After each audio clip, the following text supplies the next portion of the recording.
Maray na aga. Nagluto ako ng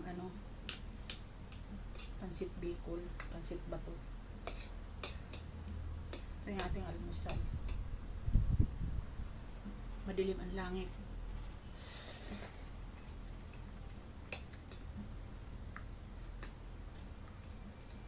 Tapos inumin natin nilagang dahon ng guyabano.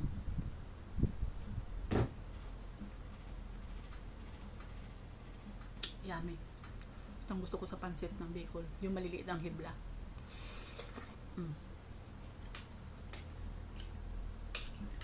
Mapansin nyo guys, kadalasan na dito ko kumakain sa taas, sa kwarto. Hindi ako makapag-video doon sa baba. Nagtitv yung maglolo doon.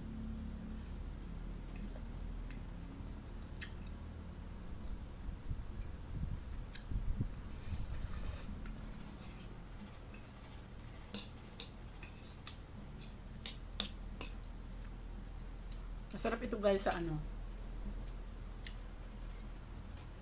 sa Bicol, hinahalo to sa dinuguan.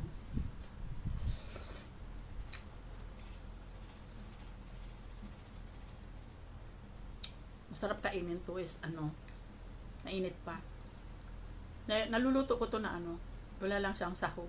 Pero ngayon, meron kami leftover na adobo. Sinahog ko dito. Yan. Yummy.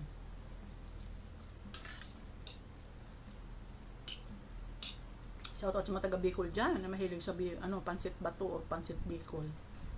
Masarap siya. Maraming klase ito eh. Maraming klase itong pansit Bicol na to eh. Meron siyang malapad, meron siyang parang basa, meron siyang medyo malaking hibla.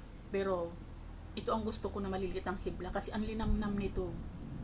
Sobrang linamnam nito guys. Ito, na pansit Bicol na to. Yung maliliit lang siyang hibla. Kaya ito ang inuwi ko dito pag umuwi ako ng Bicol. O kaya nagbibili na ako na may pupunta ng Manila. Ito maliliit ang hibla.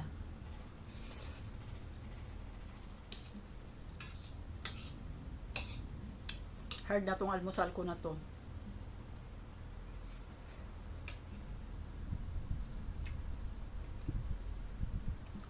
Kain ako alas 3 mamaya.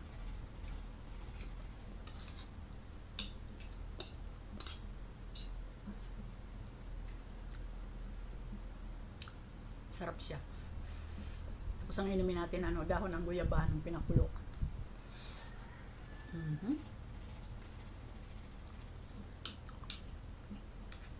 In fairness, napakalinamnam.